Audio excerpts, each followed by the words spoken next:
배꼽 인사. 안녕하세요. 안녕하세요. 위클리뱀 문희정입니다. 이혁범입니다. 자, 저희가 지난주에 KB경영연구소의 2025년 한국 반려동물 보고서 내용을 소개를 해드렸습니다. 네. 반려견 양육수가 줄어들었다는 조금은 충격적인 소식을 좀 알려드렸었는데 네. 오늘은 좀 보고서에 있는 다른 내용도 소개를 해드리려고 해요. 자, 먼저 품종과 관련된 얘기인데 역시 반려견 반려묘 품종 1위는 여러분이 예상하시는 그 품종입니다. 맞습니다. 반려견의 경우에는 이제 말티즈가 20.4%로 1위였고요. 그 네. 뒤를 이제 푸들, 믹스견, 포메라니안, 비숑 프리제가 이었습니다. 반려묘의 경우에는 코리안 쇼테어가 44.7%로 1위였고요. 그 네. 뒤를 러시안 블루, 페르시안, 잘 모르겠다, 스코티시 폴드가 이었습니다. 그런데 고양이 품종 잘 모르겠다, 사실상 코리안 쇼테어라고 봐야 될 것 같아요. 그래서 코리안 쇼테어 키우시는 분들이 많다. 이게 한 번 더 확인됐습니다. 네, 코리안 쇼테어를 기르는 분이 53.8%로 절반 이상이 된다는 뜻입니다. 역시 고양이는 집사로 간택을 당해서 길고양이를 키우는 맞습니다. 경우가 거의 대부분이다 보니까 네. 품종이 이럴 수밖에 없습니다. 네. 품종 1위는 변화가 없지만 최근 몇 년간 인기 품종의 변화는 좀 확인해 볼 필요가 있을 것 같아요. 일단 개의 경우에 믹스견의 상승이 좀 눈에 띄는 것 같아요. 그렇습니다. 2018년부터 보면은 말티즈 1위, 푸들 2위 순위는 변동이 없습니다. 네. 다만 이제 말티즈의 비율이 조금 줄어드는 경향이 확인이 됐고요. 3위가 재미있는데요. 2018년에는 시쭈, 2021년에는 포메란이었습니다. 그러다가 2023년부터 믹스견이 3위로 올라섰습니다. 아무래도 유기동물 입양 효과라는 이제 분석이 좀 나오고 있고요. 믹스견은 참고로 2018년에는 7위였습니다. 그러니까 굉장히 이제 많이 올라온 거죠. 반려묘의 경우에는 코리안 쇼테어가 매년 45% 전후로 1위를 쭉 유지하고 있고요. 러시안 블루와 페르시안이 2, 3위를 번갈아 가면서 차지하는 경향이 계속 이어지고 있습니다. 저는 사실 품종보다는 요게 조금 관심사인데요. 네. 양육비가 과연 얼마나 들까? 네. 반려가구는 진료비, 치료비, 병원비 등 건강관리에 들어간 비용을 제외하고 월 평균 19만 4천 원을 양육비로 쓰는 것으로 나타났습니다. 2021년에는 14만 원, 2023년에는 15만 4천 원이었는데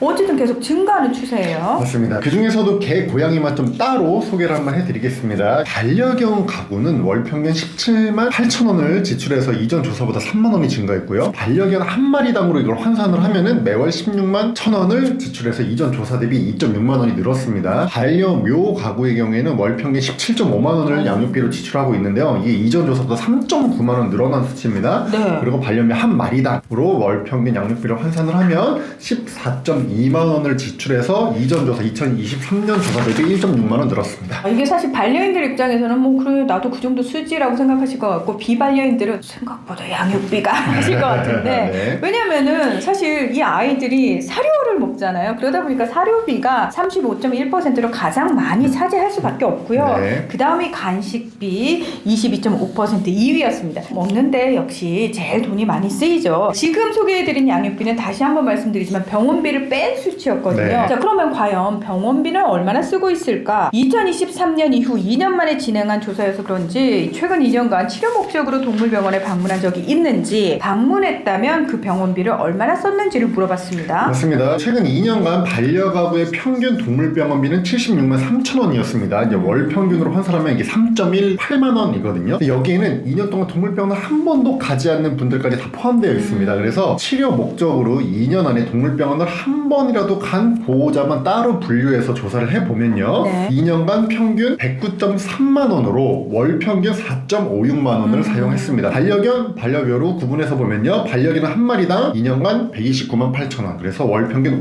5.4만 원을 동물병원비로 사용을 했고요. 네. 반려묘는 한 마리당 2년간 89만 원. 그래서 월 평균 3.7만 원을 병원비로 사용을 했습니다. 저는 사실 딴 거보다 진짜 충격적이었던 게 네. 2년간 동물병원을 한 번도 안 간 사람들이 있다라는 네. 게 왜냐면은 저희가 하다못해 그 강아지 같은 경우에는 심장사상충 그거라도 하셔야 되고 맞습니다. 저희가 아이들한테 1년에 한 번씩 건강검진은 꼭 선물처럼 해주셨으면 말씀을 여러 번 드렸는데 지금 그런 것도 전혀 안 되고 있다라는 거죠. 맞습니다. 예. 자, 일단 그러면 병원을 가신 분들은 네. 치료비 항목으로 어떤 치료를 가장 많이 받으셨을까를 찾아봤더니 네. 피부 질환 치료가 46%로 1위였고요. 정기 검진이 43.9%로 2위였습니다. 맞습니다. 근데 2023년 조사 때는 정기 검진이 1위였고요. 네. 피부 질환 치료가 2위였거든요. 그러니까 2년 만에 순위가 지금 바뀌었다는 거예요. 맞습니다. 자, 그리고 동물병원을 방문하는 이유에 대한 조사도 있었습니다. 네, 이게 좀 재밌는데요. 지리적 접근성이 1위를 차지했고요. 진료 인력의 전문성이 2위, 친절함이 3위 3위를 차지했습니다. 아무래도 동물병원의 경우에는 지금 이제 뭐 특화병원, 전문병원이 많이 늘어나고 있긴 하지만 네. 사람처럼 과가 막 세분화되어 있는 건 아직 아니잖아요. 네네. 그러다 보니까 가까운 병원을 먼저 찾아가는 경향이 많은 것으로 확인이 됐습니다. 네, 저희가 항상 이제 수익에 관련 이야기를 하면서 반려인들이 비반려인들과의 갈등 좀 줄이는 방법 이런 얘기도 많이 하잖아요. 그런데 저는 오늘 우리 이 이야기를 하면서 반려인들 사이에서도 사실 굉장히 격차가 좀 많이 나는구나를 느낄 수 있었거든요. 그래서 반려인들 내부적으로 조금 더 캠페인을 강화할 필요가 있겠다. 그 생각도 살짝 들었습니다. 그래서 2년 후 조사에서는 우리 아이들이 그래도 1년에 한 번씩은 꼬박꼬박 병원을 가고 정기적으로 좀 검진을 받는 그런 비율이 좀 높아졌으면 좋겠다는 간절한 바람을 좀 가져봅니다. 오늘 위클리 베스는 여기서 마무리하겠습니다. 함께해 주셔서 고맙습니다. 감사합니다.